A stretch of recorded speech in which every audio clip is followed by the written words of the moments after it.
Eu estou aqui de surpresa, porque nós tínhamos, e vocês devem ter visto, com certeza, que quem estava aqui nesta cadeira, ou deveria estar, era a Ana Leal, da TVI, que avisou que não podia vir, porque foi nomeada para um prémio da Unesco, onde tinha que estar presente hoje. Não sabe se vai ganhar ou não, mas curiosamente é uma reportagem que ela fez sobre saúde mental. Portanto, estamos aqui todos a torcer pela Ana, para ver se ela ganha e traz o prémio para Portugal. Portanto, estou eu aqui. Quero apresentar o painel desta noite, onde se vai falar sobre esquizofrenia. Tenho ao meu lado o doutor, professor Joaquim Gago, o doutor Vítor Cotovio e a doutora Catarina Janeiro. Muito obrigada por estarem aqui. Devo dizer à plateia que os oradores já viram o filme que vocês vão ver a seguir, que se calhar também já viram, mas agora vão ver com uma perspectiva diferente, depois de ouvirem o que os especialistas têm para falar. Pronto, eu acho que vou começar a passar... Alguém quer começar a falar primeiro sobre o filme e a relação que o filme tem ou não com a esquizofrenia como doença, a forma como o filme foi feito, se há erros, se não há erros, se as coisas correram bem. Qual é a vossa impressão em relação a isto? Tendo em conta a doença e a relação com o cinema, aqui transmitido no filme que vamos ver a seguir. Quer começar, professor? Muito boa noite. O filme A Mente Brilhante, Beautiful Mind, é um filme emblemático do que se passa numa determinada época na psiquiatria, na saúde mental, e que tem imensos exemplos interessantes para pensarmos sobre a forma como as pessoas vivem esta doença, como a família vive a doença, que repercussões é que tem. E eu acho que temos muito a aprender com este filme, e eu tenho usado isto em várias circunstâncias, este filme, didáticas, ensino. Tem um aspecto, passando já ao filme, tem um aspecto muito interessante, que é assim, o realizador brinca um pouco com o espectador, porque vai passando da realidade para a atividade mais psicótica, mais delirante, sem fazer grandes transições. A certa altura confundes completamente o que é realidade e o que é que não é. Pronto, e é muito interessante, que é um pouco isso que as pessoas vivem quanto a esta doença, que não conseguem distinguir muitas vezes o que é real e o que é que não é, até porque não têm consciência do próprio problema. Portanto, este seria o primeiro comentário que eu faria, que ao lidar com as pessoas que têm este tipo de problema, nós temos que perceber que elas, para além de não terem consciência da doença, têm muita dificuldade em distinguir, não é? Até porque aderem àquilo que estão a viver como sendo a sua própria realidade, não é? Portanto, temos que entender e compreender. E passo a palavra aqui aos meus colegas. Continua para mim. Muito boa noite a todos. Ana, muito obrigada por este convite.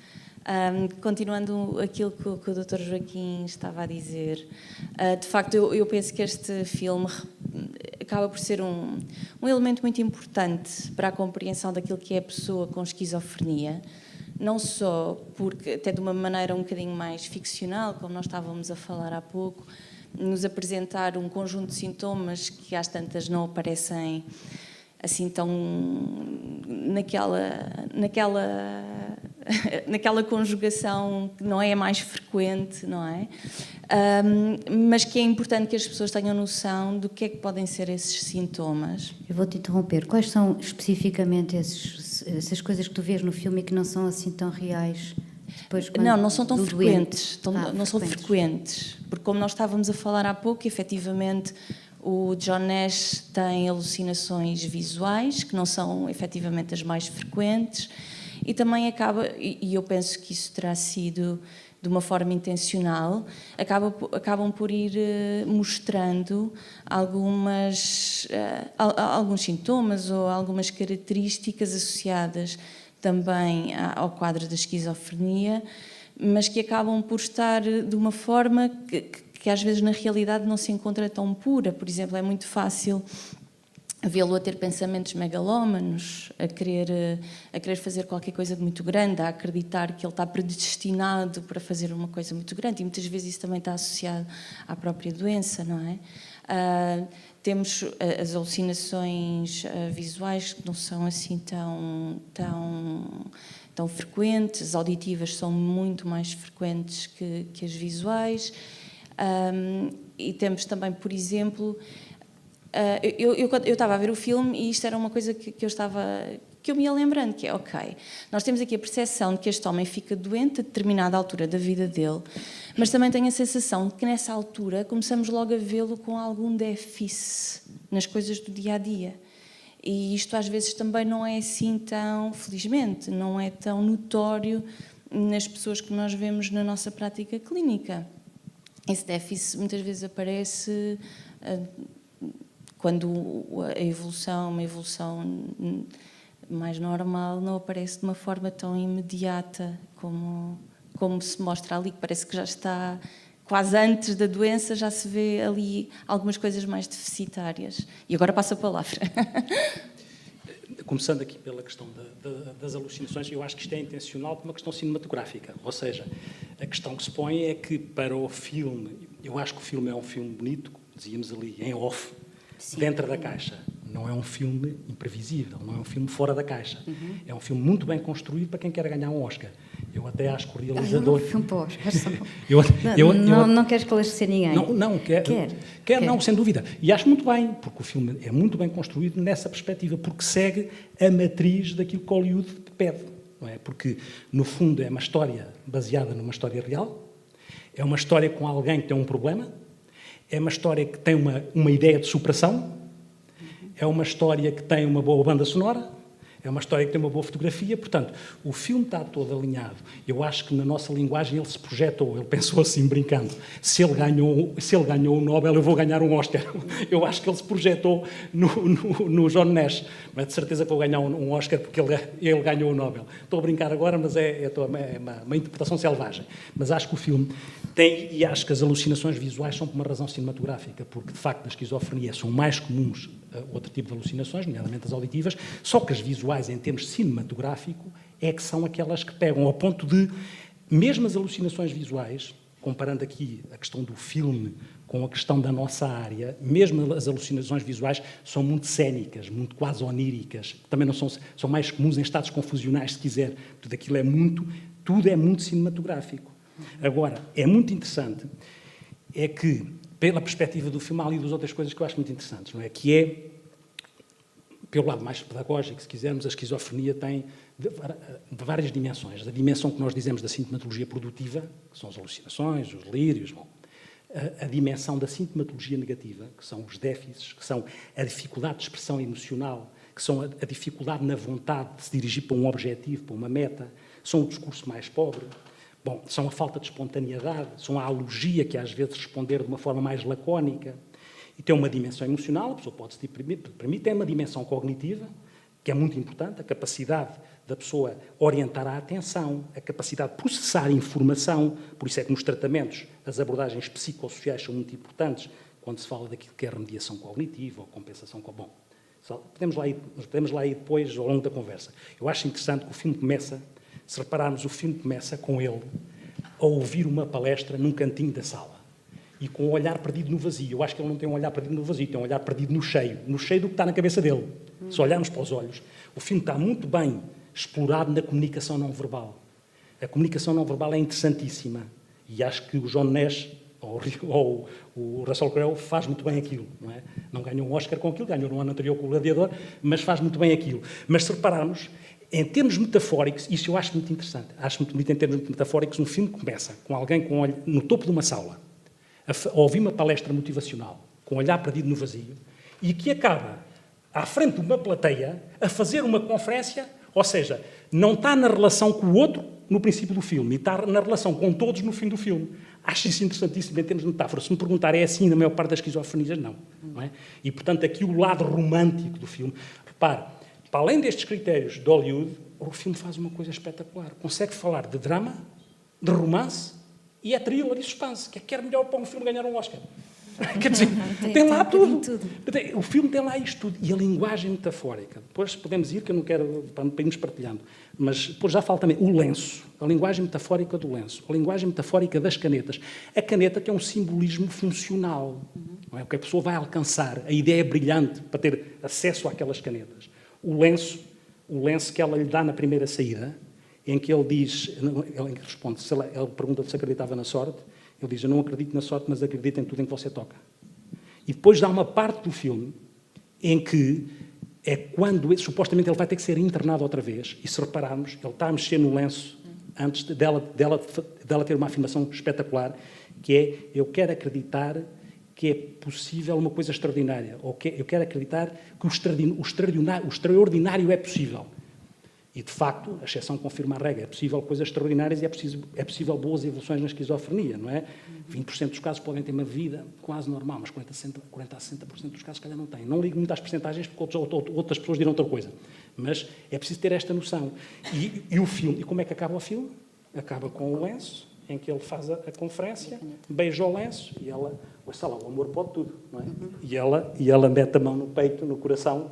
Portanto, para a nossa linguagem, o lenço funciona para um adulto como um objeto transicional de um autor nosso, que era o Winnicott. Ou seja, o lenço entra, não é? Tem aquela carga simbólica. O lenço, quando ele é para ser internado, ele não vai ser internado porque ele quer controlar a mente, não é? Porque ele não quer ser internado. E acha uma coisa interessante também, que é: isto é um problema, é para ser resolvido, como um bom matemático. Isto é um problema, e realmente é verdade. Eu costumo muitas vezes dizer que para problemas conseguem-se resolver na relação com as pessoas. Queixinhas não. Problemas a gente tenta resolver. Se vem com uma queixinha não dá para resolver. Mas vou ficando por aqui para irmos partilhando. Eu gostava de acrescentar o seguinte, que é: este filme acontece no marco histórico da psiquiatria. Portanto, o filme surge na década dos anos 50, portanto, começa numa fase em que não havia medicamentos, pronto, e claramente não havia grandes formas de tratar estes doentes, é por isso que se vê o choque insulínico, formas de tratar que eram aparentemente sem nenhuma evidência científica e que as pessoas faziam determinado tipo de intervenções, muitas vezes traumáticas, e depois passa, portanto, o primeiro antipsicótico mudou tudo na psiquiatria. A partir daí permitiu que se fizesse outro tipo de intervenções, que as pessoas saíssem do hospital, passassem a fazer programas de reabilitação. O primeiro antipsicótico surgiu em 1950, que foi a clopromazina. E a partir daí tudo mudou. E o filme é exatamente nessa época histórica, porque ele começa por fazer os choques insulínicos e depois acaba por fazer um comprimido já dentro dessa linha. E aproveitava para fazer um paralelo entre a história da doença e o filme, não é? Pronto, a crise surge sempre numa altura muito complicada da vida das pessoas, na transição entre o fim da adolescência e o início da idade adulta, onde há sonhos, onde as pessoas têm perspectivas de vida, querem fazer coisas, a família, pronto, há um investimento muito grande na vida das pessoas e subitamente a pessoa fica doente e fica com uma doença grave, pronto, onde de facto há depois uma situação muito complicada e temos nós muitas vezes um grande esforço para transmitir às famílias e às pessoas para serem capazes de novo de recuperar a sua própria esperança, não é? Depois a doença vai evoluindo por fases muito complicadas, em que a certa altura a família não sabe como é que há de lidar, não é? Como é que se lida com uma pessoa que está com um pensamento fora da realidade e que, se nós tentarmos contrariar esse pensamento, muito provavelmente vai aumentar a tensão que essa pessoa vive, não é? Pronto, e passa-se por uma fase muitas vezes de grande incompreensão, grande sofrimento para a família, que procura ajuda, nem sempre recebe essa ajuda e pode surgir inclusive situações complicadas como acabam por surgir. E, finalmente, pronto, aparece o internamento, neste caso num hospital asilar. Portanto, é importante percebermos a época em que se está, em que a visão, uma das coisas que eu acho que este filme, para além do que já falaram aqui, de alguns aspectos que não são tecnicamente absolutamente corretos, outra coisa que eu acho que este filme transmite uma ideia dos serviços de psiquiatria e de saúde mental e da intervenção dos profissionais de saúde mental não sendo das mais positivas, não é? De facto, há aqui, como dizia aqui o doutor Vítor Couto, uma ideia de que o filme tem que ter emoção e situações marcantes e com alguma violência, mas há outro tipo de intervenções da saúde mental, que depois podemos voltar a falar, que são muito mais positivas. Portanto, o filme transmite uma ideia, diria, relativamente boa e aproximada da doença, mas transmite uma ideia muito negativa da forma como os profissionais e os serviços de saúde mental tentam ajudar estes doentes.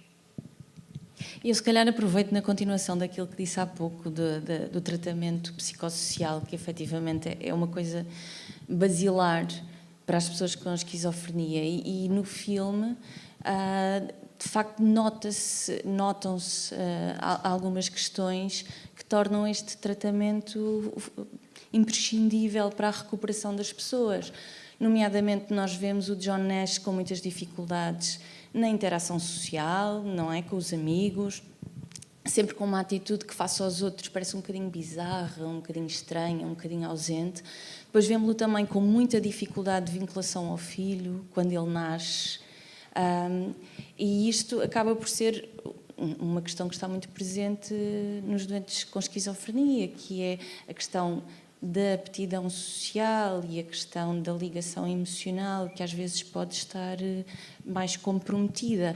E o tratamento psicossocial implica que haja aqui alguma insistência em treino de aptidões sociais, na necessidade das pessoas poderem estar em grupo, conseguirem interagir. Portanto, essencialmente, esta necessidade de que estes tratamentos, que são feitos já há muito tempo, mas que continuam a ser fundamentais para a recuperação. E esses doentes geralmente querem e aceitam essas propostas? É variável. Há doentes que sim, e que reconhecem que é uma coisa absolutamente necessária. Há doentes que são muito resistentes a todos os tipos de tratamento, quer seja o farmacológico ou psicossocial, depende muito da pessoa, não é? E qual é a parte no meio disto tudo, para uma leiga em esquizofrenia, em que o doente percebe que está doente? Existe esse momento? Existe esse acordar de repente, eu senti que alguma coisa está errada, ou como é comum em tantas das doenças mentais dizer, não, eu não tenho nada disso? Esse é um desafio, não é? Porque o sentido crítico em relação à doença é um dos problemas, até porque depois para a adesão a um tratamento é fundamental, e para o prognóstico é fundamental, e para a intervenção precoce, porque a intervenção precoce nos primeiros surtos, dirá o Joaquim Gado, das psicoses é fundamental, porque o primeiro episódio e o tratamento do primeiro episódio pode ser muito importante no que diz respeito à recaída e ao prognóstico, tudo isso é muito importante. E o sentido crítico é um desafio. Se repararmos em relação ao sentido crítico, e para ir aqui ao tratamento, no mundo ideal, deveria haver um tratamento para cada pessoa. Porque as pessoas, independentemente de haver paradigmas de tratamento, de facto, eu vou-lhe dar um exemplo. O John Nash, em determinada altura, diz, quando vê as alucinações, ele diz, eu já não desligo e, portanto, elas também não me dão troco. Eu não lhes dou troco, elas não me dão troco. Ele não diz assim, diz de outra maneira. Mas um doente meu tem uma esquizofrenia e que mesmo com a medicação e com clozapina, que é um medicamento que se utiliza para as coisas refratárias, mas ele continua a ter difusão do pensamento, telepatia, acha que lhe leia um pensamento. E tem um delírio como uma atriz. Há 20 e tal anos tem um delírio como uma atriz. E dizia-me esta semana, eu conheço há 30 anos, não é? E dizia-me uma pessoa de quem eu gosto muito deste doente, é um doente diferenciado, estudou filosofia, é muito engraçado. Aprendi filosofia com ele. Tem uma psicose esquizofrénica, aprendi Heidegger, nas conversas, Bislanger, bom, não interessa. O que interessa é que ele dizia-me assim, se eu a perco é ela na cabeça dele. Se eu a perco a esperança. E a função do delírio, muitas vezes, e, portanto, não é? ele diz, enquanto o John Nash diz, eu não lhes ligo, e como não lhes ligo, elas também não me ligam, e se vocês repararem, o filme acaba com as 3 alucinações visuais presentes, ele olha e ela pergunta-lhe o que é que se passa, e ele diz, não é nada mesmo. E, no entanto, está a haver as alucinações. E, portanto, ele não deixou de lhes dar confiança. Foi a estratégia encontrada cognitivamente, psicossocialmente, se quiser, em termos de intervenção, que ele encontrou. Se fosse para o meu doente, não interessa o nome. Ele disse, se eu a perco, eu perco a esperança. Dizia-me ele, hoje, mesmo hoje, por causa do sentido crítico. Hoje acontece uma primeira vez, uma miúda com 23 anos, vai ao consultório, e que vem à procura de uma segunda opinião. Porque ela, eu estou bem, e eu sei que é doutor, mas veio ao psiquiatra mesmo. É interessantíssimo o paradoxo. Veio ao psiquiatra à procura de uma segunda opinião. Eu sei que é doutor e, portanto, pode ter a mesma opinião, mas eu sei que estou bem. Eu fui à urgência, e foi por iniciativa dela à urgência, porque na casa dela, ela estava assim, mostrou-me o vídeo, ela depois mostrou-me o vídeo, não quiseram ver os meus vídeos, veja. Então ela tem alucinações somáticas, ela diz que há uma energia no prédio. Só no prédio, quando ela sai está bem, só no prédio há uma energia que a controla, e que vem de cima e que lhe controla os movimentos e sensações que ela tem, com alucinações sinestésicas e sinestésicas do corpo e do movimento. E mostra-me o vídeo e está numa aflição e numa angústia, agora à minha frente não, está a fazer o medicamento e aceitou, mas acha que está bem e anda à procura de confirmação, ou seja, fora do juízo crítico, anda à procura de confirmação para aquilo que ela quer ouvir, que é, não me digam que eu tenho uma doença mental, porque isto, como ela dizia, foi meia hora nós a argumentarmos, com algum cuidado e alguma calma, acerca da ideia, mas se isto vem de fora, Se isto vem de fora, não vem de dentro de mim. E o vir dentro de mim é descansar, porque eu não tenho uma doença mental. Também não fui dizer para já que ela tinha. Tivemos a falar, foi interessantíssima conversa e dura no sentido da argumentação e ao mesmo tempo de estabelecer relação com uma pessoa que eu vou devolver à consulta e que está a fazer, para terem uma ideia, e que realmente aqui a importância da medicação, ela não está com sintomas neste momento, com 5 miligramas de medicamento, chama Risperidona, 2 de manhã e 3 à noite. Mas está a fazer certinho. Ou seja, apesar de... Há pessoas que, sem juízo crítico, largam a medicação. Repare que o John Nash, em determinada altura, quando a mulher o está a abordar sexualmente, ele não responde, larga a medicação e justifica: eu não satisfaço a minha mulher e as minhas capacidades estão condicionadas.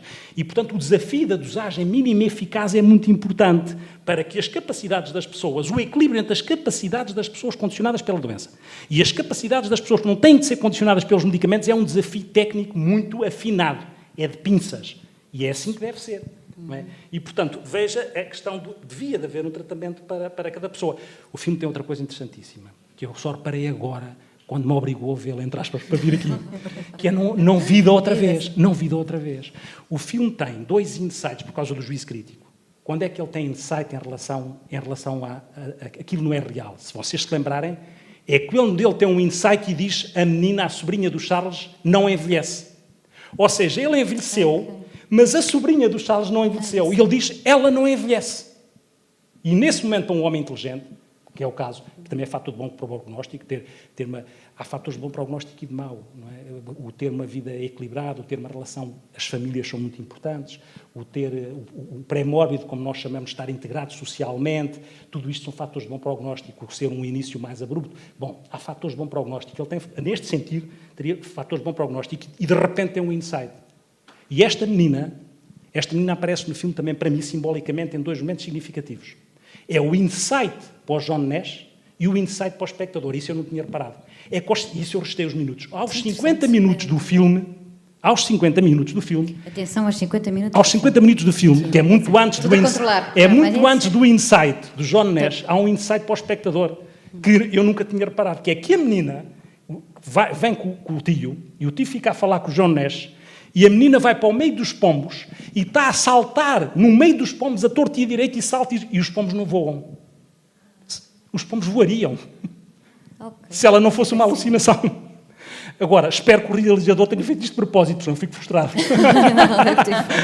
Vocês vejam aos 50 minutos, os pombos não voam, ela anda lá a saltar no meio, os pombos... É indiferente. Não pode, não é indiferente. Por muitos estejam habituados. Podem estar alienados com outra coisa qualquer também, não é? Vejam, que são muitos pombos. Eu gostava de fazer aqui a ponto para 2 dimensões. Pronto, uma delas tem a ver com o seguinte: é assim, nós vemos este filme e parece que estamos a falar de alguma coisa que está muito distante de nós, não é? Pronto. E aquilo que eu gostava de chamar a atenção tem a ver com aquilo que se fala hoje muito de normalização. É assim, qualquer pessoa dentro desta sala pode psicotizar. Nós sabemos que podemos ficar ansiosos, que podemos deprimir, mas a psicose é uma experiência humana que pode surgir com qualquer pessoa, está bem? Não é apenas em pessoas que estão muito doentes ou fora da realidade. Basta estarmos várias noites sem dormir, vamos começar a ter sintomas de psicose, ou desrealização, despersonalização, interpretação, alteração da percepção. Pronto, isto faz parte do próprio funcionamento humano e da evolução do nosso cérebro e da nossa mente, não é? Pronto, e isto levou todo este processo que só muitos anos depois é que se tentasse compreender o material psicótico. Nesta fase que nós assistimos, pronto, havia a medicação e as pessoas tinham muito medo, os terapeutas, os psicólogos nem sequer se metiam, aprendiam na faculdade que é intervir na psicose não vale a pena, até pode prejudicar, portanto não se deve fazer nada na área do psicológico e do psicossocial. E a intervenção à base de medicação, à base de internamentos, pronto, muito centrada num modelo mais médico e mais hospitalar. Pronto, e só passado muitos anos, já nos anos 90 e já próximo do virar do século, é que se desenvolvem um conjunto de intervenções, modelos próprios da área cognitivo-comportamental, que levam a que se consiga começar a perceber este material psicótico e perceber que este material psicótico tem a ver com a própria pessoa. Portanto, tem a ver com as características da pessoa e que, se nós quisermos, não só conseguimos compreender o que se passa, como até transformar de alguma forma esse material e tornar que a experiência tenha sentido para a própria pessoa. Portanto, as pessoas não psicotizam por acaso e a forma como psicotizam tem a ver com ela e com a história delas. E muitas vezes, quando nós tratamos e desaparece esse delírio, fica um vazio e as pessoas deprimem-se. Portanto, queria chamar a atenção para isso, para o sentido normalizador que qualquer pessoa pode ter uma psicose e faz parte da vida humana e do funcionamento humano, e por outro lado, que apesar deste mundo psicótico se parecer incompreensível, quando nós começamos a dissecar os delírios,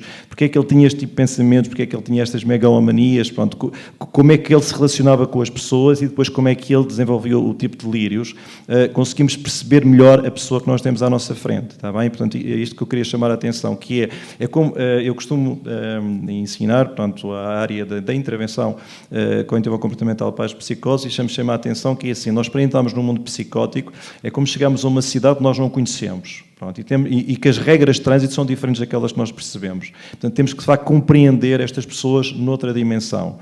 Pronto, e este filme abre a porta para isso, mas depois, claro, é um filme, como dizia aqui o Vítor Cortevio, mais da linha de Hollywood e do Oscar, e, portanto, não sai muito fora da caixa, e, portanto, não vai muito atrás de outras dimensões. Eu vou aproveitar que deu aí a deixa também dos psicólogos durante muito tempo terem ficado de fora, não é? E compreensivelmente, porque a própria compreensão da doença estava ainda em curso e felizmente que hoje em dia já não é assim e que há uma série de intervenções, nomeadamente a cognitiva ou comportamental para a psicose, com resultados de alguma eficácia em alguns doentes, não é? E com a importância. Concorda com isto? Os senhores psiquiatras? Sim, sim.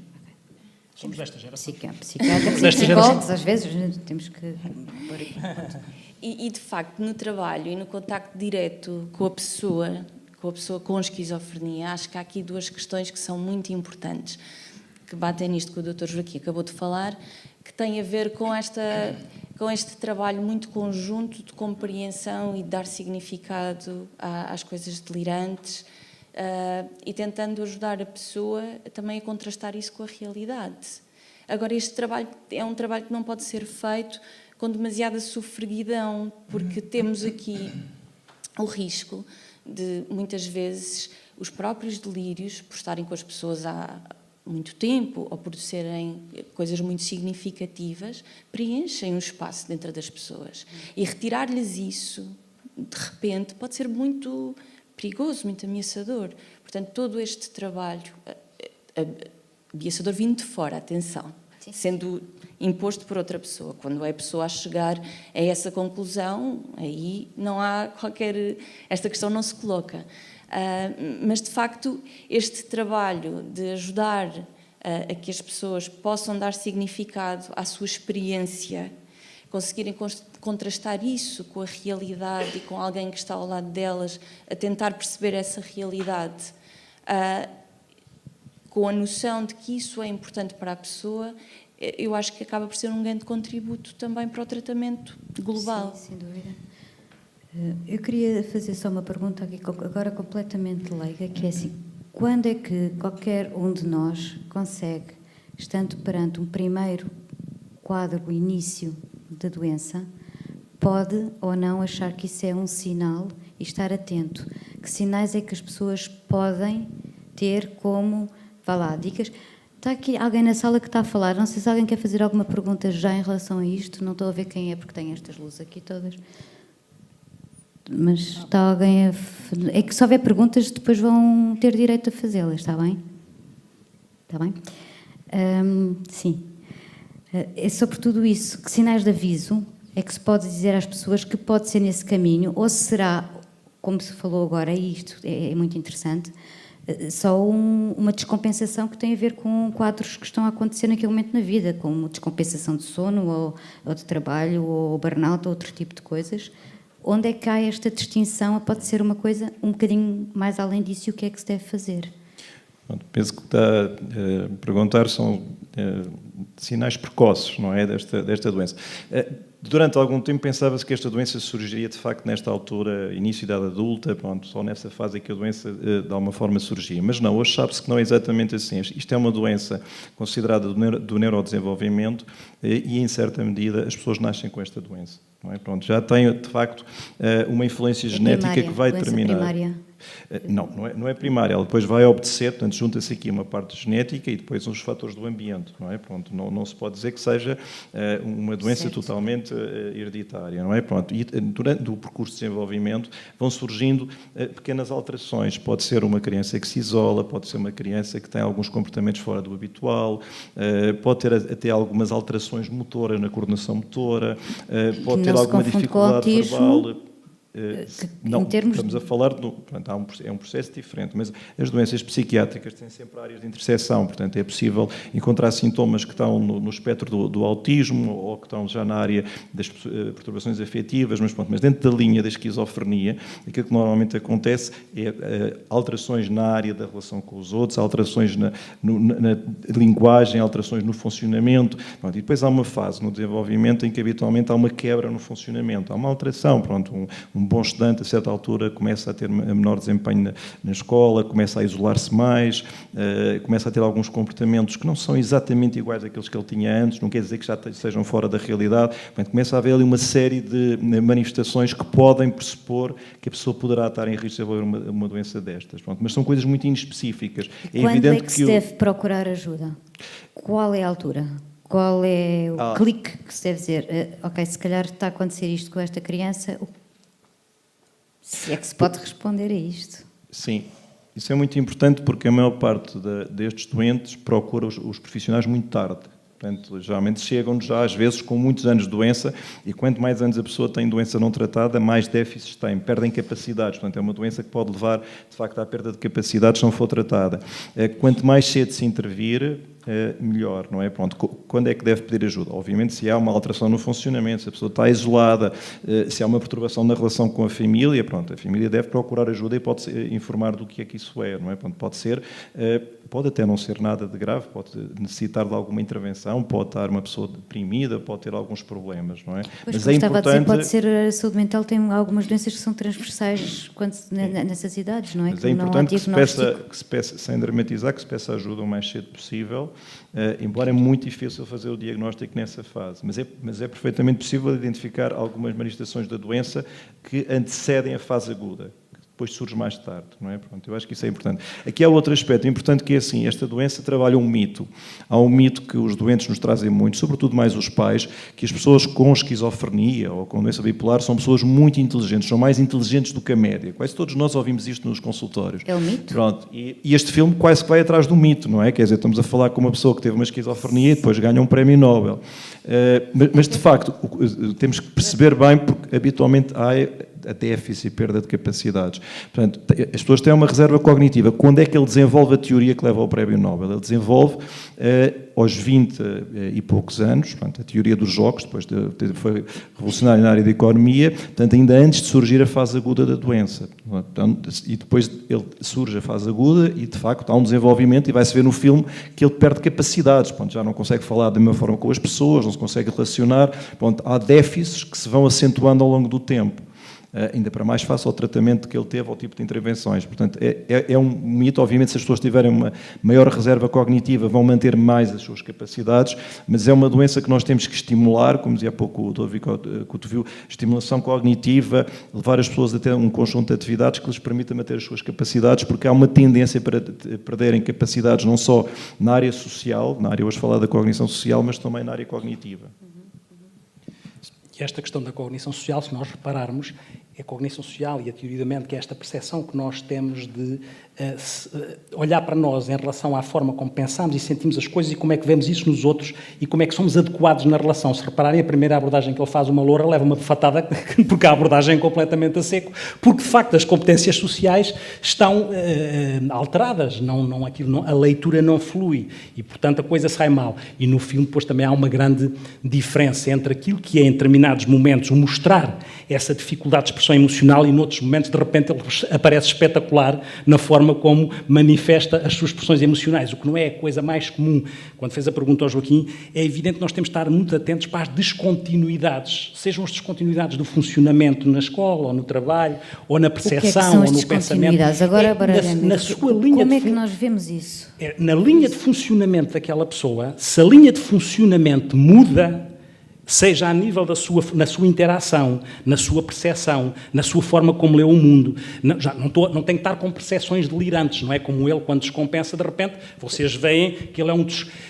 No caso do John Nash, a doença é descoberta provavelmente mais tarde porque ele está inserido num mundo onde ele está inserido num mundo de espiões. No mundo de este clima faz com que aquilo seja quase normal, ele estar a descodificar números através de percepções delirantes e de construções e de interpretações delirantes, a descodificar coisas através de números e letras em revistas. Naquele mundo, aquilo passou. Se fosse num outro mundo, se alguém aparecesse a fazer aquilo num mundo que não fosse um mundo de espiões e de russos e americanos, provavelmente detectava-se mais cedo, porque era mais bizarro. E isso também é importante, que é como é que se lê em função do contexto. Outra coisa que o filme tem interessante e que eu queria aqui reforçar, porque realmente o que é importante neste momento é que as estratégias terapêuticas sejam uma combinação integrada daquilo que são as abordagens psicofarmacológicas e as abordagens psicossociais. Isso são as boas práticas. E, como eu dizia, no mundo ideal haveria um tratamento para cada pessoa, mas isto é difícil, não é? E, portanto, como é difícil, temos de ter linhas de orientação. Não é? E depois, como eu costumo dizer, as normas de orientação clínica, é bom que a gente tenha flexibilidade mental, senão ficamos partilhados nelas e não servem para nada. Mas é bom que tenhamos essa flexibilidade mental e que tenhamos a relação por trás. Há uma coisa aqui importante. O filme deixa en passant, dá a ideia para umas pessoas que, eventualmente, ele até vai ganhar o Nobel porque deixou de fazer medicação. Porque há um momento em que se fixa em que ele está a meter os medicamentos na gaveta. Mas se repararmos até, e nunca mais se fala de medicação, mas atenção, porque o filme há um momento em que ele está a falar com o indivíduo que vai ver se ele não é tolo para receber o prémio Nobel, e que já é muito avançado no filme, em que ele diz, eu sou uma pessoa que faço medicação.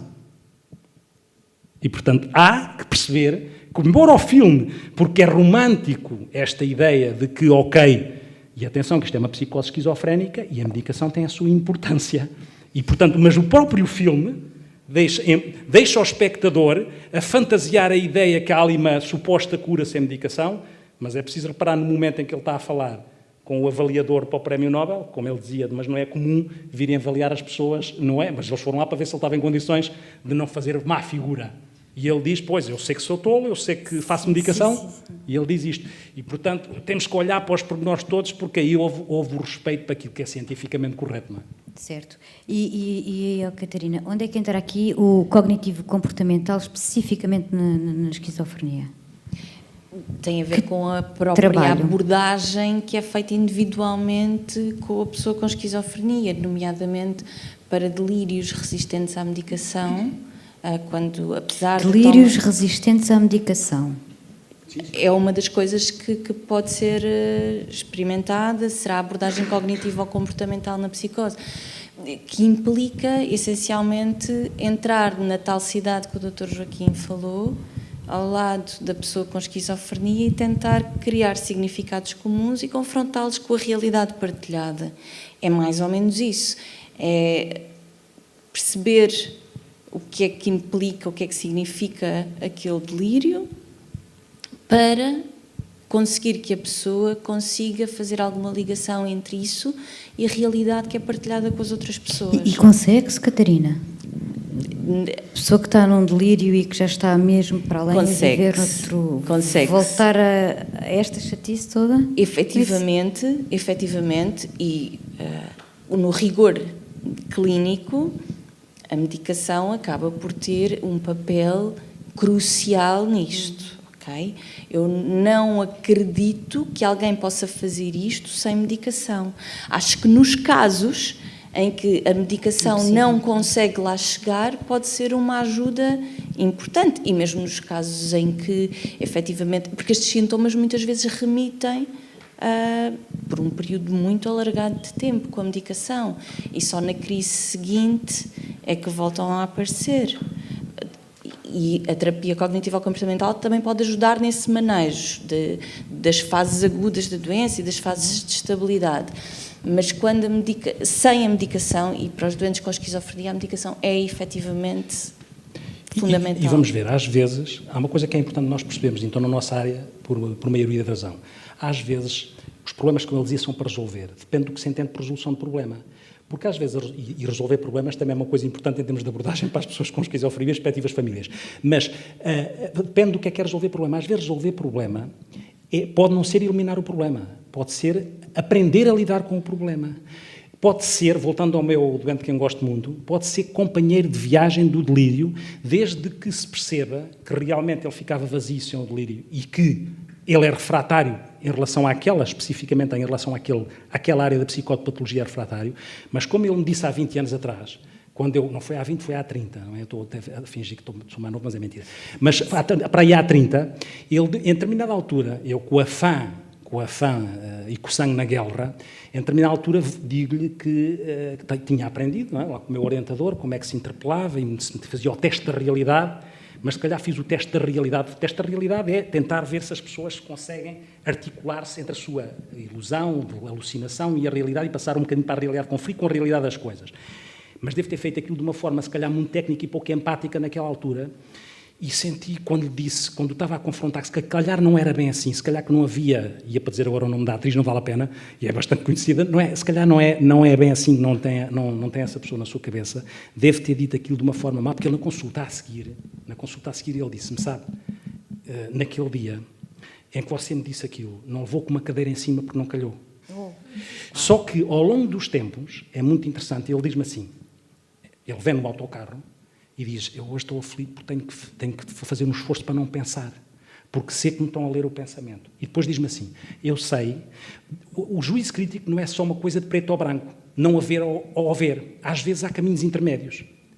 Porquê que há caminhos intermédios? Ele diz-me, eu sei que você sabe, eu sei que você acha que eu não tenho, eu sei que você acha que eu não tenho cá isto, não é? Mas eu sinto isto. E, portanto, há um caminho entre o sentir aquilo que eu sinto e ele saber que eu não, que ele sabe que eu acho que ele não tem, mas isso foi um caminho, porque a primeira parte do caminho era eu tive sujeito a levar com uma cadeira em cima. Na linha do que estão a falar, eu gostava de acrescentar o seguinte, que é assim, a partir de determinada altura, quando nós estamos a trabalhar com estes doentes, nós até podemos considerar que eles não estejam absolutamente na realidade, está bem? Pronto, e que eles continuam a ter sintomas. Eles muitas vezes não nos dizem, mas têm, continuam a ter delírios, alucinações. Mas isso não os impede de eles poderem funcionar. Pronto, os doentes, quando estão internados, são muito avaliados em relação aos sintomas positivos. Quando passam para centros de reabilitação ou para equipas comunitárias onde eu trabalho, aquilo que nos interessa verdadeiramente é o funcionamento. Pronto, e nós verificamos coisas incríveis que até, muitos de nós temos doentes que têm sintomas e, apesar disso, conseguem fazer muitas coisas, conseguem trabalhar, conseguem se relacionar, conseguem entreajudar-se. Pronto, de facto há esta dimensão. E outra coisa que eu queria dizer, que é o seguinte, que é... o material psicótico tem a ver com a própria pessoa. Quando tiverem a ver o filme, vão perceber que há uma única pessoa que o consegue compreender, não é? Pronto, que é um amigo. Pronto, agora resta saber se esse amigo é real ou imaginário. Pronto, e isso não se percebe logo no filme, e de facto é a única pessoa que o consegue compreender ao longo de todo o filme. Esperamos que hoje isto seja diferente, ou seja, que estas pessoas se sintam muito mais compreendidas no nosso mundo, com menos estigma e mais capacidade de compreender e ao encontro, e saber que o facto de terem, de facto, determinadas vivências fora da realidade não quer dizer que isso apenas seja uma parte de si próprio, porque a pessoa é muito mais do que a doença. Eu falo muito aos meus doentes que a doença é um pequeno círculo, a pessoa é um grande círculo, e portanto falta preencher o resto e temos que intervir nessa área. Portanto, esse é um aspecto importante. E depois, aquilo que ele pensa, pronto, além do amigo, o delírio passa muito por quê? Por ele ser o maior descodificador de códigos do mundo. Portanto, a pessoa mais importante. Portanto, ele vai para uma universidade altamente competitiva, de Princeton, onde tem que ser muito bom matemático, onde tem que competir com os colegas, e a certa altura o delírio vai dentro dessa linha, vai responder de alguma forma a alguma necessidade que ele tem. Portanto, é isso que nós, neste tipo de intervenções, procuramos fazer. Eu queria só acrescentar uma coisa, Força, porque Catarina. lembrei-me de uma situação de uma pessoa que quem eu gosto muito, que acompanho também já há muitos anos, que tem uma esquizofrenia e que eu lembro-me que nos primeiros anos em que eu tive intervenção individual com ela, lembro-me de termos passado algumas horas caladas no meu gabinete a ouvir as coisas que estavam fora e que ela me dizia, eu acabei de ouvir isto. E eu dizia, bem, eu não ouvi isso, eu ouvi isto. E ela primeiro ficava desconfiada. E fizemos esse exercício e fomos confrontando o que era a percepção dela da realidade, o que era a minha percepção, num local, num setting onde ela não se sentia propriamente julgada, e efetivamente parece-me que isso teve sem confronto nenhum. Era só uma conversa, tu estás a ver isto e eu não estou, e andaram por aí muito tempo. E muitas vezes é mesmo isso que tem que ser feito.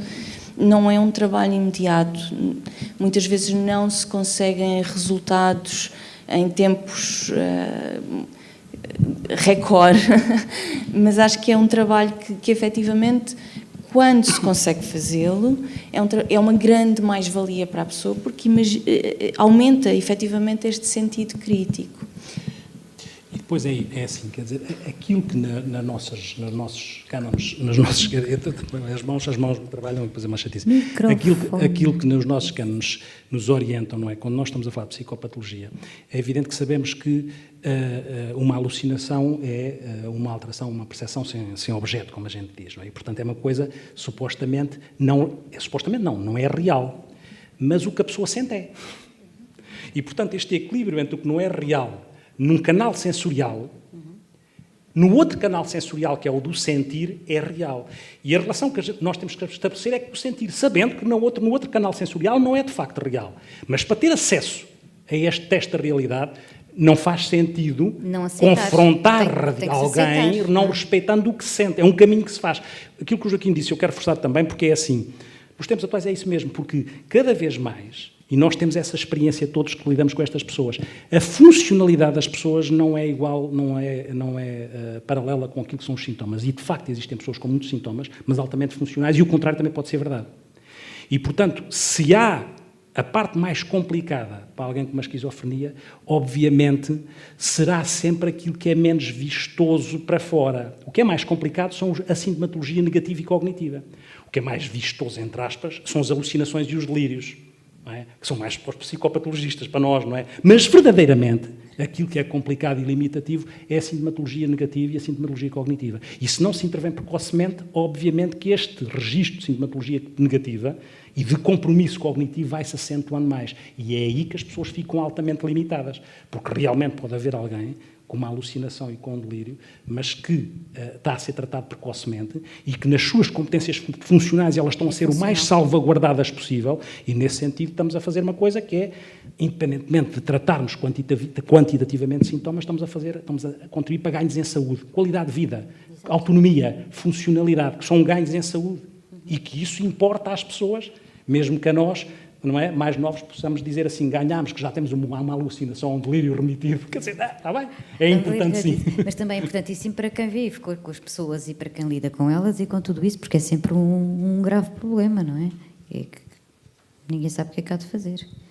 Eu queria acrescentar dois aspectos importantes. Um deles tem a ver com o seguinte, que é a melhor forma que nós temos de lutar contra o estigma é comparar esta doença com outras doenças crónicas, está bem? Pronto. E da mesma forma que uma pessoa que tem um déficit motor precisa de uma cadeira de rodas para se deslocar, por exemplo, os doentes também podem ter algumas alterações do pensamento, algumas alterações da realidade, mas não quer dizer que não consigam funcionar, precisam de algumas ajudas. Portanto, eu tenho um doente, faço essencialmente uma consulta de doenças mentais graves com muitos doentes nesta área, tenho um doente que todas as consultas me traz um dossiê de poemas. Pronto, e a consulta começa, ele tem que me ler pelo menos uma página dos poemas.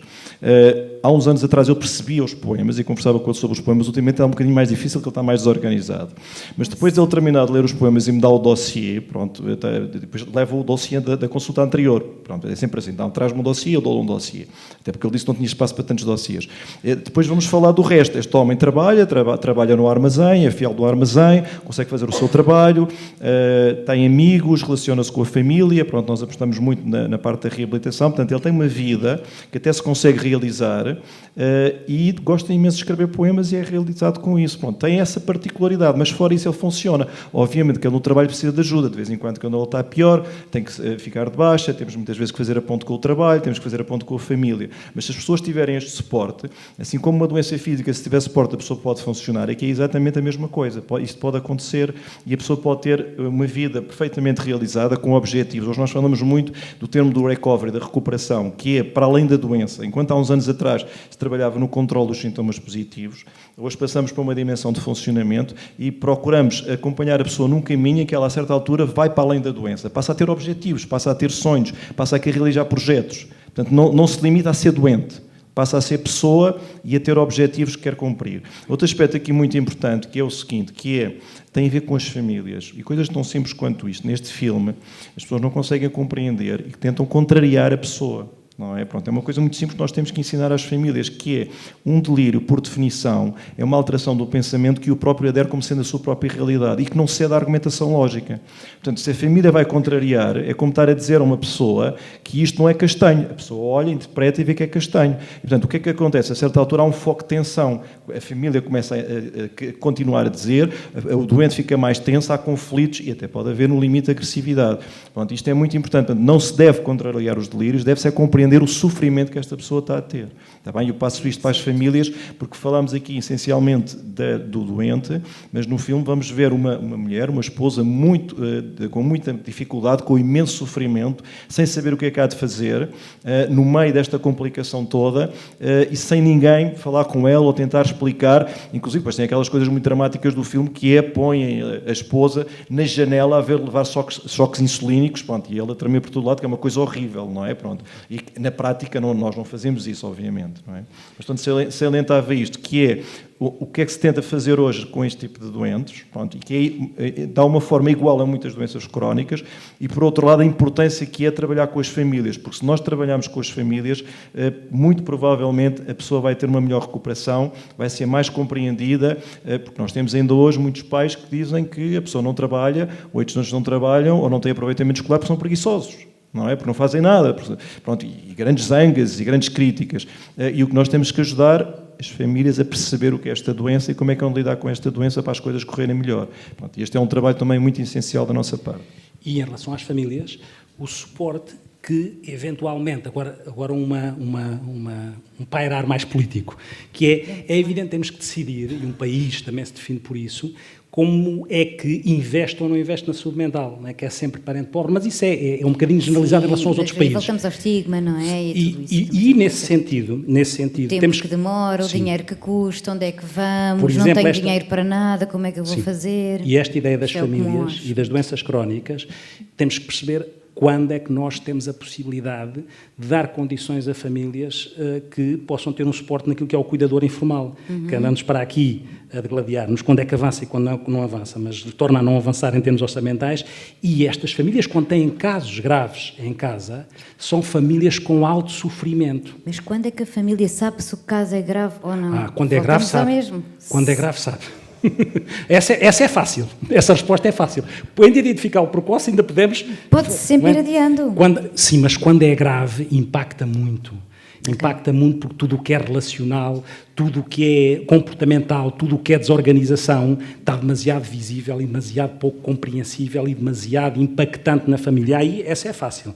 A questão é outra. A questão é, sendo grave, como é que estas famílias, quando nós queremos as pessoas na comunidade ou nas famílias, porque é fácil dizer, elas têm que estar com a família, mas têm que estar com a família se tiverem condições. Se puderem estar de baixa, se não forem prejudicadas em relação à reforma, se tiverem trabalho parcial. E isso existe, doutor? Não existe. O Estatuto do Cuidador Informal não avançou para o orçamento porque custa 120 milhões. E se fizermos conta, depois custa 800 milhões. E, portanto, esse é um outro desafio, para além daquilo que é a abordagem psicopedagógica em relação às famílias, na melhor forma. Há casos interessantíssimos. Famílias que aprendem com elas próprias. Eu nunca me esqueço, numas sessões que fazíamos, numa altura em que eu trabalhava no Barreiro, em que nós aprendíamos com as famílias, numa coisa que tinha a ver com as emoções expressas, que é o que acontece dentro das famílias, que pode levar à descompensação ou ao seu contrário, na forma como se é hostil, ou se rejeita ao doente, ou se sobreprotege. Bom, não vamos explicar isso, se quiserem depois explicaremos. Mas então, as famílias, nos grupos de interajuda, ensinavam coisas, às vezes coisas elementares que nós, técnicos que subíamos um degrau, depois não tínhamos acesso ao degrau de baixo e devemos ter acesso ao degrau de baixo. É uma coisa muito simples. Alguém que tinha na sua família o seu familiar havia uma tensão enorme, porque ele sistematicamente deixava cair o borrão do cigarro em casa para as alcatifas e aquilo ficava tudo queimado. E a outra família me pôs o dedo no ar e disse, eu também tinha esse problema. Nós caladinhos, porque eles estavam a falar uns com os outros. Nós também tínhamos esse problema, até pedimos, jantar lá. Nós tínhamos esse problema, mas sabe como é que eu resolvi? Percebi onde é que ele passava e deixava mais o borrão do cigarro e comecei a pôr cinzeiros nos sítios estratégicos e até nem disse nada. Ele agora naturalmente mete o borrão do cigarro nesses sítios. Portanto, uma coisa básica, elementar, e, portanto, não foi preciso ir à faculdade, e resolveu um problema, criava uma tensão. Estamos aqui a falar de dinheiro. Sim, entretanto, vamos passar depois o microfone ao público para fazer perguntas. Vou só terminar à espera. Muito rapidamente. É assim, em países que têm muito mais dinheiro investido na saúde mental, como por exemplo a Inglaterra, têm feito campanhas anti-estigma com imenso investimento. Pronto. E a maior parte das iniciativas que fizeram não dão resultado nenhum. Portanto, estudaram, avaliaram e tiveram muitas limitações. Aquilo que dá verdadeiramente mais resultado é quando as pessoas estão ao lado de pessoas com problemas de saúde mental, quando se relacionam com elas, quando são colegas de trabalho, quando têm essas pessoas no seu dia-a-dia. Pronto, isto é muito importante. Porquê? Porque não há muito tempo, eu dei uma aula na Universidade Católica na área da saúde mental e alguém diferenciado perguntava-me se um doente com esquizofrenia podia ir ao supermercado. Está bem? Pronto, e estamos a falar de pessoas da área da saúde mental. Pronto, isto é impossível que aconteça. E por isso é que eu acho que estas iniciativas são muito importantes para tirarmos aqui alguns estigmas, desfazermos esta doença. Percebemos que a psicose é um fenómeno humano, que se pode trabalhar a psicose e que estas pessoas podem, de facto, evoluir imenso e ter uma recuperação como qualquer outra doença crónica, com, obviamente, os cuidados que são necessários.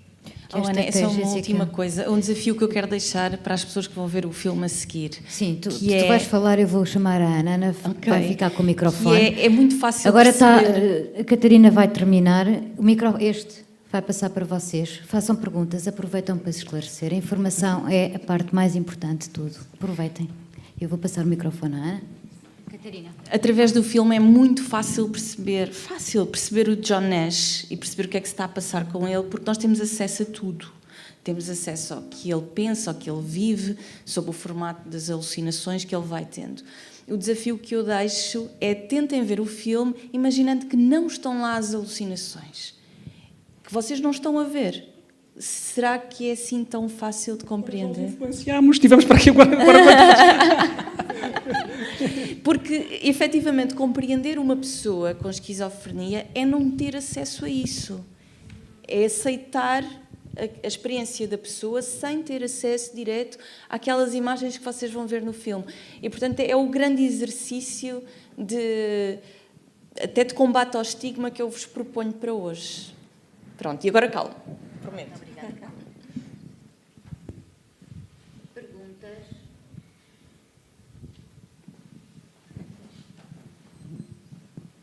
Assim, a forma mais simples que eu tenho de explicar, sem entrar em muitos pormenores, estas doenças, e a esquizofrenia em particular, são doenças com alguma complexidade, está bem? Pronto, é que nós, fazendo determinados estudos de imagem ao cérebro, nem sempre se detecta alterações. Porquê? Porque isto é uma doença do funcionamento.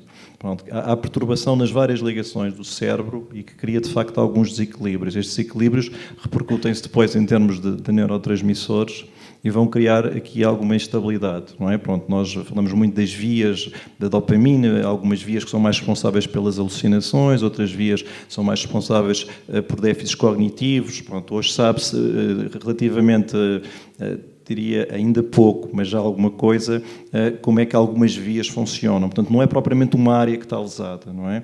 Pronto, isto por um lado. Depois, o que nós sabemos é que, assim, há áreas no cérebro que fazem a compreensão, por exemplo, dos sons e a emissão dos sons, e que essas áreas estão ativadas quando as pessoas estão a ter alucinações, não é? Pronto, há estudos hoje que se faz em que as pessoas estão a fazer uma ressonância magnética funcional e vemos quais são as áreas que estão ativadas quando estão a ouvir vozes. Pronto, e são áreas do cérebro que estão implicadas exatamente na interpretação dos sons e na emissão dos sons, tal qual como quando nós estamos a ouvir e a falar, não é? Pronto, há aqui, se quiser, uma reprodução de alguns padrões do nosso funcionamento que são feitas de uma forma psicopatológica, está bem? Portanto, não normal. Portanto, é uma doença, sobretudo, do funcionamento e quando nós intervirmos, temos que intervir a vários níveis. Pronto, não sei se foi suficientemente claro, tentei não ser muito complicado na explicação.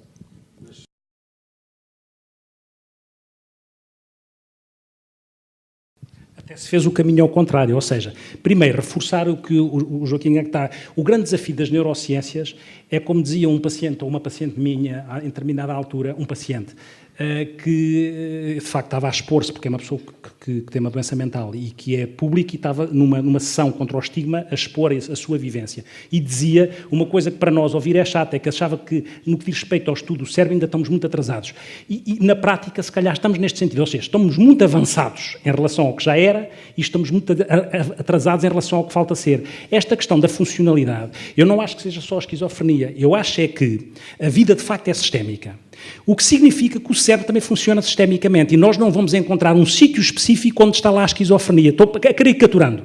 O que vamos encontrar e vamos ter que descobrir, para esta doença e para outras, é o caráter sistémico da rede funcional no cérebro, onde é que esta rede e como é que ela está disfuncional de uma maneira ou de outra em relação a uns sintomas ou outros. Vou dar um exemplo. Na questão da medicação, fez-se um mecanismo ao contrário. O que se percebeu que foi que medicamentos que eram antagonistas da dopamina melhoravam as alucinações e delírios e, portanto, fez-se a hipótese dopaminérgica da esquizofrenia. Porque se percebeu que medicamentos antagonistas da dopamina melhoravam e melhoram as alucinações e delírios. E, portanto, como melhoram, uma das vias estudadas é esta questão da dopamina. E depois diz-se, bom, mas se calhar há dopamina a mais na zona subcortical e há dopamina a menos na zona do córtex e é essa que é responsável pelos sintomas negativos. Isto e outras coisas. Mas isto para dizer, quando estamos a tentar descobrir funcionalidades e redes, há muito para caminhar. E, portanto, as neurociências caminham. Por exemplo, hoje já temos medicamentos que atuam de forma diferenciada em zonas do cérebro. Onde são os antipsicóticos ditos de terceira geração. Na zona frontal, onde habitualmente nestes doentes há déficit de dopamina, aumentam a dopamina. Noutras zonas em que, entre aspas, haverá excesso, ou pelo menos há uma perturbação a esse nível, fazem um antagonismo da dopamina. Portanto, atuam em formas diferenciadas no cérebro para tentar equilibrar o sistema. Pronto, há alguma evolução, há muito por saber, mas cada vez temos medicamentos melhores que põem as pessoas menos sedadas e mais funcionantes e que permitem já uma intervenção diferenciada em várias zonas do cérebro.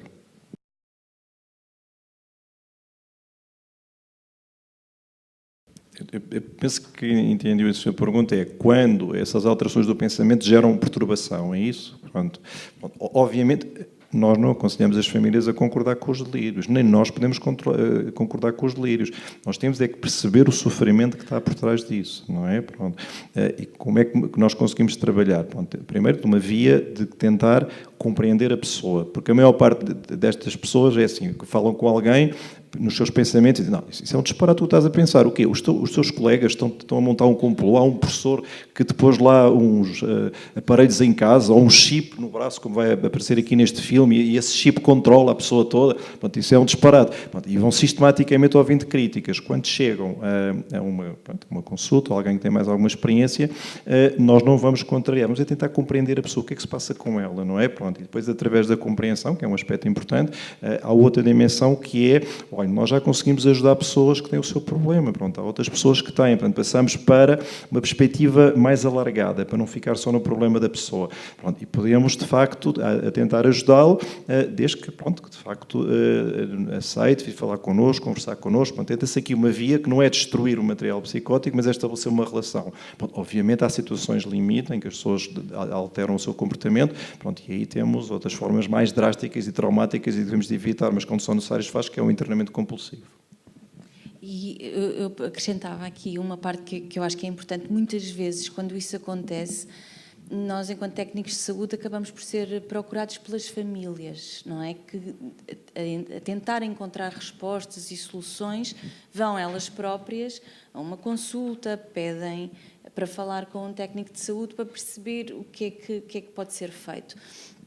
E talvez esse seja um caminho adequado, ou seja, quando a própria pessoa não reconhece, quando ainda não tem crítica suficiente, quando não aceita, o facto da família perceber qual é a atitude que pode tomar face a isso, que promova a aceitação da pessoa doente, pode ajudar bastante também.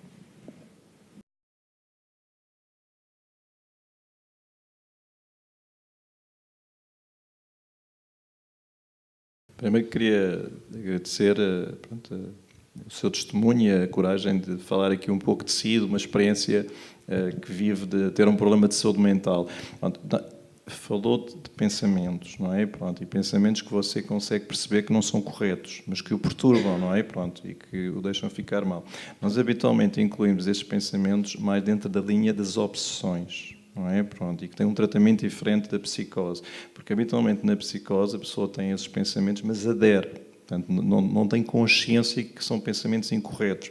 Aquilo é como se fizesse parte da pessoa, e aquilo que nos contou é que consegue ter uma crítica, não é? Para além de fazer uma coisa muito importante, que é tomar a medicação, pronto, e seguir os tratamentos. Pronto, aquilo que eu acho que pode completar é, eventualmente, acertar o tratamento, tentar perceber e distinguir isto, o que é que são as obsessões, o que é que são sintomas psicóticos, porque os tratamentos são diferentes. E depois também há intervenções psicológicas, que a doutora Catarina, se quiser, explica-lhe muito bem, que de alguma forma vão ajudar a conseguir lidar melhor com esses pensamentos, a os desconstruir, a construir outras formas, tentar técnica de distração, trabalhar os pensamentos para eles se transformarem. Pronto, há várias técnicas que se podem utilizar e isso habitualmente diminui. Também o simples facto de, por exemplo, ter partilhado connosco, muito provavelmente, se calhar agora já não vai ter que pensar tanto nisso. Reforçando o que disse o Joaquim, de facto, o simples, quando nos perguntou a nós como é que nós podíamos dar uma sugestão, eu sirvo-me da sugestão que ouvi de si, ou seja, a forma como você se coloca a falar disso, para mim já é terapêutico. Portanto, a forma como se coloca, a forma como faz essa análise interna, essa dialética interna de um pensamento que se impõe à sua mente, mas que não está de acordo com aquilo que são os seus valores, esta gestão que já faz já é terapêutica, independentemente daquilo que a medicação possa acrescentar. Mas o facto de se colocar dessa maneira, e até com a serenidade com que se colocou, e como eu dizia antes, às vezes há problemas que se resolvem pela forma como se lida com eles, não eventualmente pelo desaparecimento. Se sim, ótimo, mas se não, essa forma de lidar por si está bem. E depois ouvi-o falar com a Joana e reparei na interação, e também pareceu uma ótima interação entre si e a Joana, porque ela estava com um sorriso sereno, não estava nada incomodada com o facto de você sentir isso, e portanto também isso é terapêutico. E porque nós não vivemos isolados, vivemos na relação com os outros, e o espelho que os outros nos dão também faz parte da solução ou do problema. Sim, e talvez no seu caso faça sentido haver este distanciamento, que me parece que é aquilo que já faz entre aquilo que é a sua vontade, aquilo em que acredita e aquilo que consegue identificar como uma coisa que não faz parte de si, não é? Que é um sintoma. E o facto de nós conseguirmos identificar e isolar sintomas ajuda-nos à partida a distanciar-nos deles. E isso é muito importante. Muitos parabéns.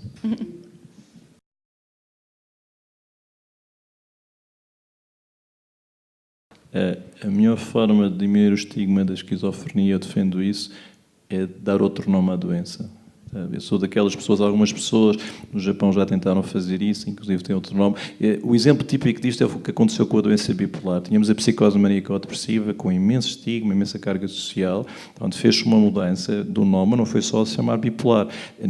Durante esse período houve várias pessoas conhecidas que deram a cara, falou-se mais da doença, normalizou-se, fez-se uma abordagem social e, quanto há uns anos atrás ter uma psicose maníaco-depressiva era dramático, as pessoas falar que têm uma doença bipolar já é completamente diferente. Portanto, aquilo que eu acho que o melhor que se pode fazer era mesmo tirar este nome, atribuir outro nome, e há várias pessoas na área da ciência que defendem isso, e ao mesmo tempo diminuir essa carga. E ficava, se calhar, uma doença com uma conotação diferente. Vamos passar, portanto, ao marketing e ao branding. Deixem-me só aqui, agora contraditório. Eu, por acaso, em relação a isto, não tenho muito a opinião do Joaquim. Acho que pode ser, não me faz muita confusão, mas acho que essa não é a grande questão. Até porque, na prática, o que acontece também é que agora temos o contrário, é que toda a gente é bipolar. E, Verdade, portanto, é verdade. Ou seja, chegam ao pé de nós já com o diagnóstico. Eu sou bipolar. Toda a gente é bipolar e toda a gente tem uma depressão. Estas coisas isto é uma moeda com a cor, cara e coroa. O que eu acho em relação à educação, acho uma outra coisa, que é e estou de acordo consigo e vou dizer o que é que acho em relação a isso. Acho é que a questão da educação não se faz onde se devia fazer, e, portanto, estes estudos que o Joaquim referiu, obviamente o nosso cérebro é plástico, mesmo com a minha idade, e eu ainda acho que o meu cérebro é plástico, só que não é tão plástico como o das crianças. E, portanto, a educação deve ser feita nas escolas, para daqui a 10 anos eu ter resultados.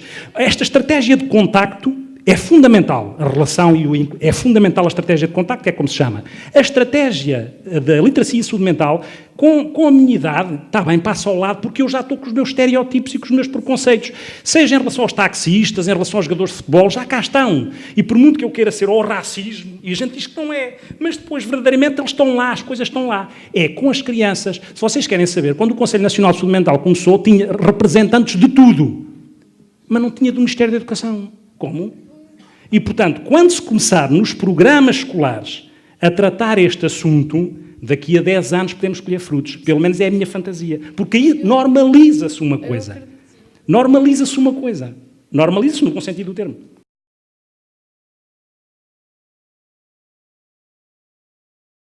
Posso responder aqui pelo caso, nem sempre nem nunca, não é? Posso responder por este caso. Se alguém convive com este delírio há 30 anos e se de facto, eu próprio não sei, vou caricaturar um bocadinho, brincando, ainda bem que a clozapina, apesar de ser para as situações refratárias, não lhe tira esta parte, resolveu-lhe outras que lhe permitem a funcionalidade dele, mas esta não resolveu, porque de facto, quando ele diz isto, o que é que eu sinto, objetivamente? Sinto uma coisa complicada, não é? Porque eu já expliquei, não vou tornar a repetir. De facto, gosto muito emocionalmente desta pessoa. Esta pessoa tem uns... Depois há coincidências que a vida dá. Esta pessoa morre-lhe o pai no dia em que morre a minha mãe e liga-me e diz, eu estava no funeral da minha mãe e diz, olha, eu estou-lhe a ligar porque morreu o meu pai. E eu digo, há muitos Nunos, Nuno, epá, não me diga, olha, morreu a minha mãe. E rapidamente salta empaticamente para mim, larga a morte do pai dele e diz, epá, morreu a sua mãe. E, portanto, não me venham falar também de embutamento afetivo só, em relação à esquizofrenia. E aqui eu tenho inquietação em relação ao risco que este rapaz tem, porque tem riscos, quando pensa que às vezes até que ponto é que vale a pena a vida dele, bom, tem riscos, e eu tenho alguma inquietação em relação a isto, porque não tenho aqui nenhuma varinha de condão, não adivinho. Sala, vamos ver o filme. Muito obrigada a todos por nos terem ouvido. Muito obrigado, Dr. Joaquim Gago. Não era preciso ligarmos ao microfone, ok? E bom filme, até já.